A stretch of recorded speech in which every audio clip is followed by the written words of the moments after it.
Welcome to Recipe for Your Life. I am honored to have two professional women today, Cynthia Penna and Fran McNeil. I want both of these beautiful ladies to share a little bit about themselves. Cynthia, we'll start with you. Okay. My name is Cynthia Pena and I'm from Philadelphia, Pennsylvania, and I'm an independent distributor for Advocare International.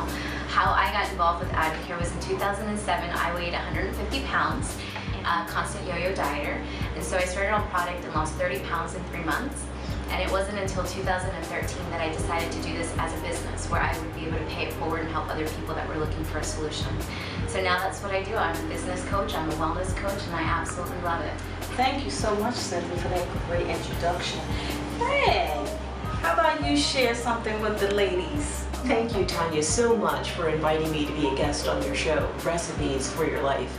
I'm Fran McNeil, Significant Business Results Coach, and my story really begins about 13 years ago when I lost my job after having it for 4.5 years, and I had the opportunity to be an entrepreneur. I took my training skills, I took my passion for business, and I became a business coach. So what I do now is help entrepreneurs start and grow businesses. I especially love focusing on working with women who believe that their dreams can grow their business to $1 million or more. And I've had great success for women who have businesses that are in that 1 to 4 million range that want to not work for their business, but instead have their business work for them. It's exciting, Tanya, and that's part of the recipe. The topics we're going to talk about today is the product and the promise. I have come across a lot of women who do not understand that they are a product, that they are their own product. They are unhappy, and I ask them the question, what do you want to do to change the product you are? And the first thing they do is they stop and they look at me and say, product? Yes, you're a product. So I have to pose it in the way of, you know, when you go to that job interview and you sit in front of that employer, I should say, and they're asking you questions, you're selling yourself, you're the product at that time. So when I say that, then the women go, oh, okay. So then my thing to them is that now you're saying you're not happy with their product. How do you change the product? So then the next thing I say, what's your recipe? What has your recipe been thus far? Then they look at me again, recipe? Yes. Because we have a life that we put together ingredients that form a recipe, and we become the product. So then they sit back and they have to really reflect on those 3 things. So my thing is, Cynthia, what do you think, or how important is the ingredients in life? I think the ingredients are essential. I think having, knowing exactly what it is that you want to be, knowing who it is that you want to be, knowing what you want to become, having that vision for your life is essential. Absolutely. Do you believe it starts at a certain age? I think that it should start at a certain age. It should start when you're younger. As women, as we're developing an identity, as we're trying to figure out who we are, that's something that is missing in our society right now, but it does start early on. Fran, do you find that we are taught that as young women, that we really need to look at our ingredients? Because for myself, I wasn't taught that. I really wasn't taught to sit down and look at who you are. I was taught finish high school, get a job. And it wasn't to look at really the ingredients that's going to make Tanya be this great product I wanted to be. It wasn't until later when I had to reevaluate to look at the ingredients. What is your take on that? Well, I would agree with you that many women are not taught that. I will speak to my personal experience, and my mother was very, very aware at a young age, being one of 13 children, that values were the ingredients of her life. And so if I had to think about my own life, the values of discipline, the values of integrity, the values of doing the right thing, and respecting yourself and others were important ingredients. And for me, those began at a very young age, because whenever I acted inconsistent with those values, I heard about it from my mother. So there was constant reinforcement, and I think to a large degree that echoes some of the ideas that Cynthia has shared, and that is by being told what to do and how to do it, being rewarded for good behavior, and also being disciplined when I got out of line, it impacted my self-confidence.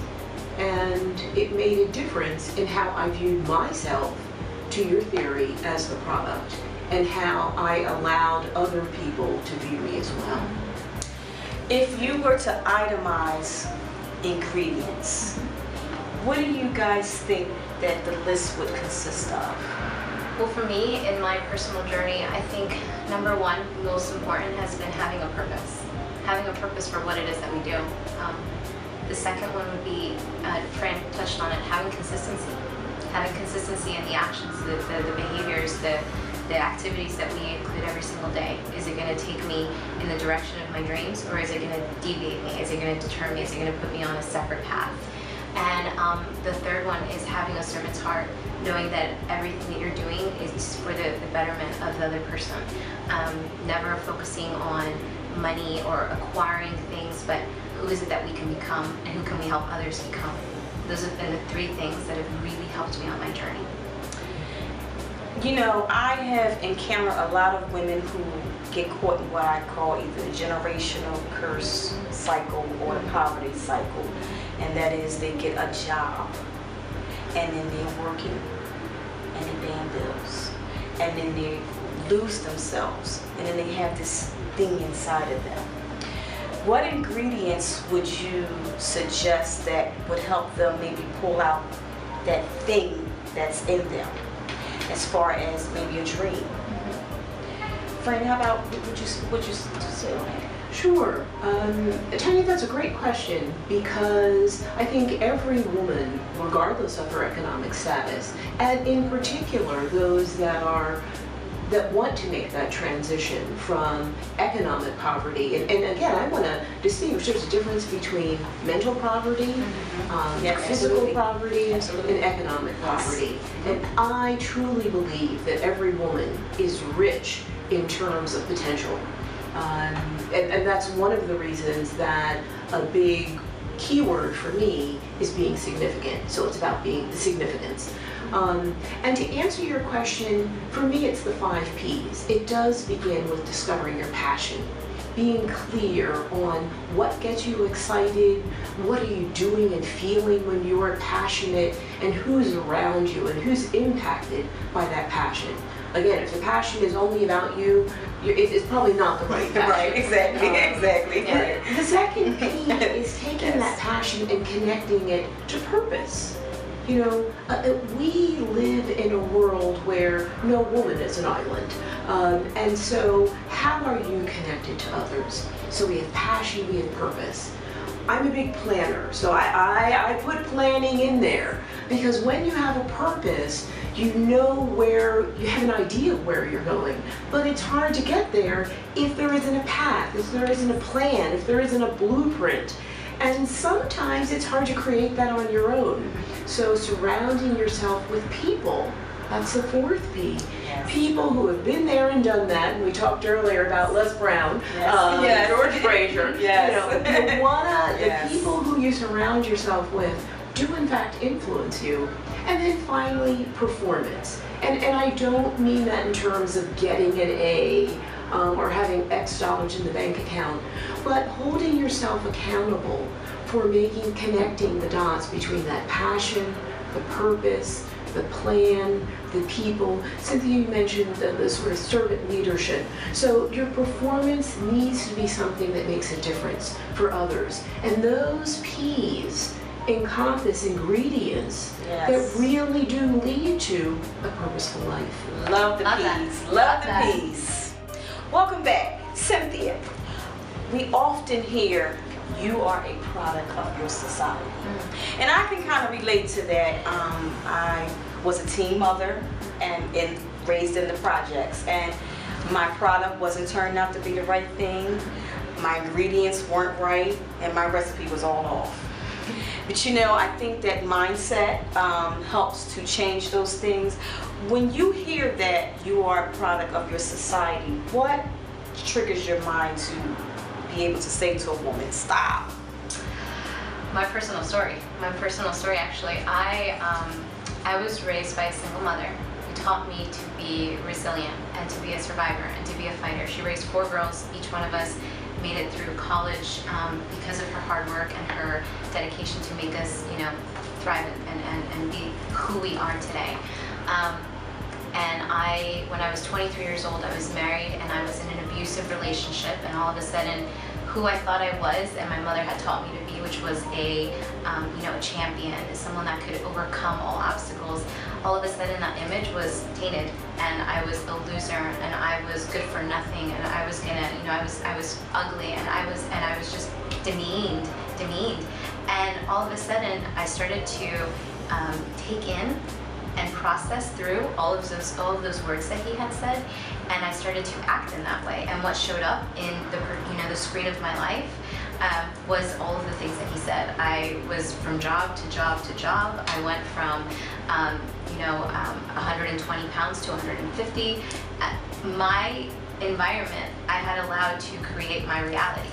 And so that's the reason we were talking. You mentioned Les Brown. Yes, Fran mentioned Les Brown. I truly believe that you need to reprogram your thinking. You need to reprogram yourself. If a woman finds herself in a place where she doesn't think she has worth, where she doesn't have value, she needs to remind herself, constant reminders, and create the environment so she can be a product of the environment she wants. You know, it's easy for us to say those things that we think someone should do, but how really when you're going day to day working, taking care of the kids, and if you have that husband, where do you help a woman to say, let's change this? My theory is the stop theory. Just stop for a minute. Stop. Find a place where you stop and you just have you time, so that you can put things in perspective, to look at those ingredients. Did you have a time where you had to stop? Yep. The moment that my ex-husband punched the computer, threw it across the room, and I knew that it was going to escalate into something physical. It was kind of like everything in the room, everyone in the room, my life just stopped. And I said, if I allow myself to stay in the situation, what is the outcome? And I picked up the phone and I said, Mom, this is what's going on. I hopped on a plane from Seattle, Washington to Philadelphia, and I came back and I said no more. But it took me about 2 years to have to reprogram what I'd gone through. But that was my stop moment. Friends, do you have a stop moment ever? I do have a stop moment, and it's related to health. I unfortunately was diagnosed with breast cancer, had several rounds of chemotherapy, and right before one Christmas, I had a stroke. And that stroke was my stop moment, because I was literally paralyzed for 2 weeks on the left side of my body. And I remember lying in the hospital bed and not being able to move, and having people to have to help me go to the bathroom, and having people feed me, and being a woman who was used to, as oldest of 4 girls, used to telling people what to do, used to running my business, literally being immobilized forced me to think about, what if my life were like this forever? And fortunately, a doctor told me that paralysis can be permanent, and yet it can be something that, based on your mindset, you can influence. And so he told me to focus on wiggling my toe. And I thought, well, wait a minute, my brain is here, my toe is all the way down here. Can that work? And literally, I began to focus. I began to see my toe wiggling. I began to believe that my fingers could wiggle. And so I relate that because my environment, my physical environment, stopped me. And over a period of weeks, I literally was able to move. And I think that experience of being paralyzed, it allowed me then as I interacted with other women who were in situations similar to yours, maybe they were in a job that they didn't like, to understand that women can mentally be paralyzed, and what are the things that they can do to begin to mobilize themselves. And part of it is hitting that reset button. Part of that is remembering. Part of that is reframing and recognizing that that stop sign in front of you is probably the one that you're placing. And instead, how can you, again, reframe with your words and your attitudes and your values what is around you, so that instead of being flat on your back or immobilized, you can be walking towards where you want to be. That is so true, so true. I find that when you have that stop moment, it's a good time to pick up the pen. I tell women, when you have that stop moment, get yourself a journal and start journaling about, like you said, the past, the present, and start writing down exactly where you would like to see yourself.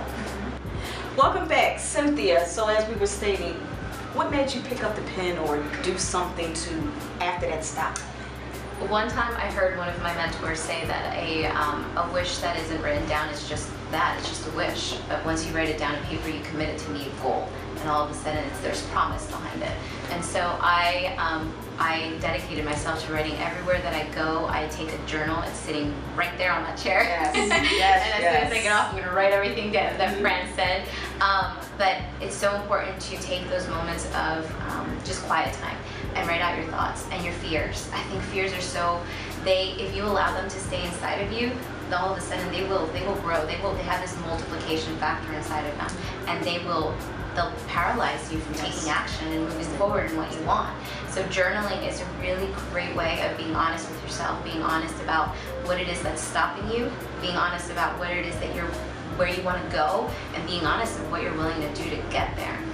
One key thing you said I love, the word promise. Where does that word come in our life?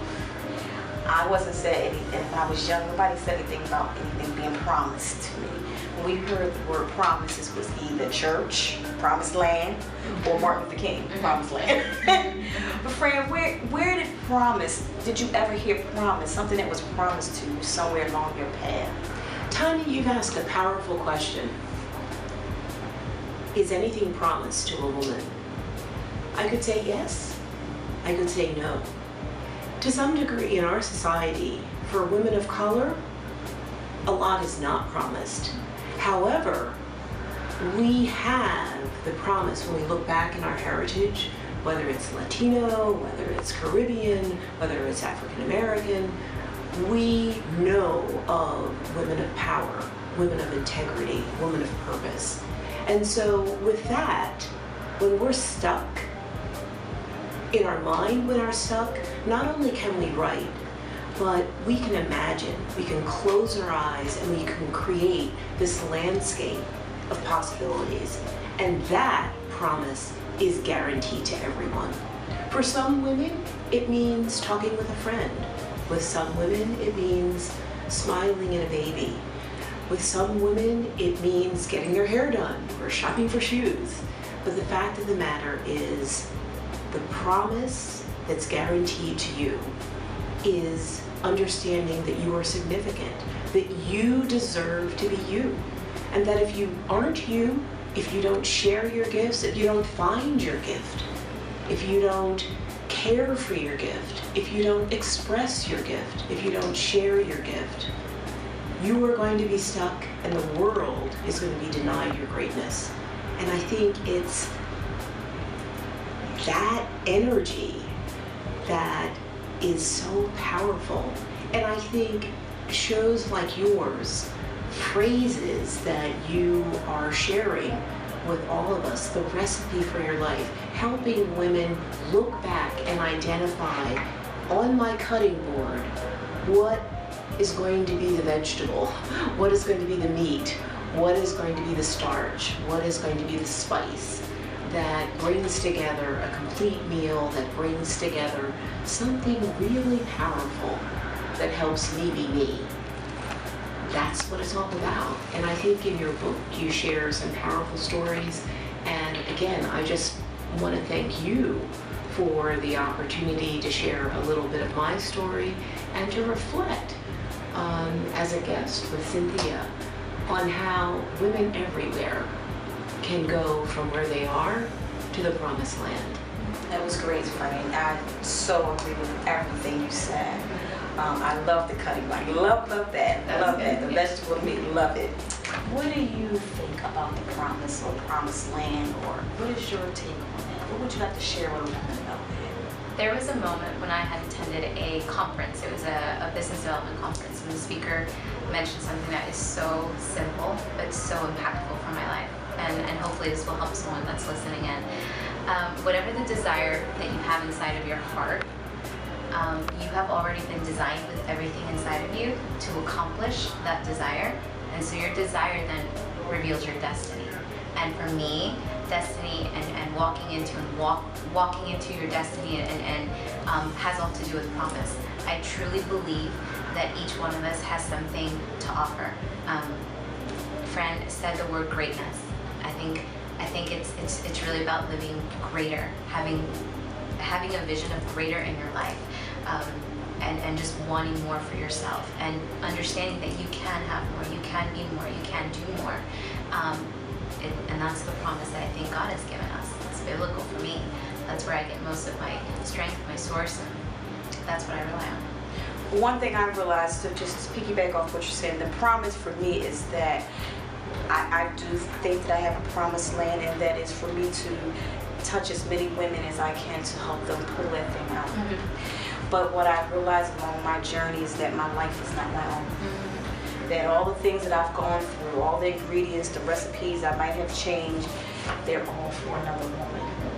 So I just want to thank you both for taking the time out to speak to the world and the beautiful women out there that are looking at their recipe and saying, I need to get back into the kitchen to make some changes. But I would like to be able for the women to get in contact with either one of you if they have questions of, I heard your piece and I just want to be able to speak to you in reference to the ingredients you dealt with. How would they be able to do that, Cynthia? They can actually find me online with Advocare, www.advocare.com, and then they can put in my information, Cynthia Pena, P-E-N-A, and then the state that I live in, which is Philadelphia, Pennsylvania. And then they would be able to link me to my contact site. My information is on there. So if they have any questions on the product side, if they're looking for a nutritional or supplement weight loss solution, or if they're looking for just an extra income opportunity for them and their family. Any final words you'd like to share? Just to touch base on the recipe that I have utilized and continue to use, and now having learned from you both, I'm going to probably add some extra ingredients to my cutting board. But just have a clear vision of what it is that you want, who it is that you want to become. Have a purpose that you can write out, keep in front of you every single day. Be consistent in your actions, understanding that every single act, every person that you talk to, every conversation that takes place, it's going to impact the outcome of your tomorrow. So be consistent in everything that you do. And lastly, have that servant leadership, have that servant's heart that, like you said, your life is not your own. Be better so that you can help others be better, and just live a life that you can help to inspire others. Friend, I know there is a woman out here that's going to want to know more about the peas and about their kitchen with their cutting board. So how can they get in touch with you? Well, Tanya, women who are listening and watching can follow me on Facebook at Significant You, Y-O-U-C. They can also check out my website, which is www.significant.you.c.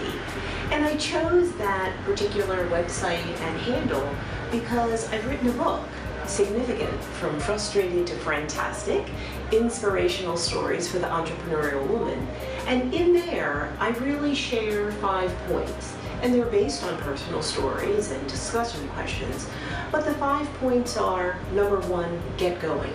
And that's about identifying your passion and getting clear on your purpose, setting that plan, and involving other people.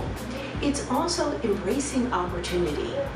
There's lots of opportunity around. You can choose to say I can, or you can choose to say I can't. Go for the I can. The next is find support. Again, we have found just here today that as we share, as we listen, as we're open, that there are folks just waiting to be part of our support system. Accepting love. When I was in the hospital, part of what I found is that there weren't just doctors and nurses around me, there were people who were in the business of caring, and that they love to see people go from being hurt to being healthy. And finally, make a commitment to yourself to be significant. You are significant, you're here for a reason, regardless of your situation, you can reframe it. You can hit the reset button. You're worth it, you're worthy, and you are welcome. So again, ladies, I want to thank you for your time today, and I just know that there will be someone that will be contacting you that was blessed by this segment. I know I was truly blessed, and thank you again. Thank you. Thank you. Today's segment on the promise and the product was awesome. The two women I had today shared personal and professional perspectives on both of those topics. Women, I just pray that you take the time to sit down and reflect on your ingredients, your recipe, and the product you want to become. And know that there is a promise for you, no matter what someone tells you. Thank you.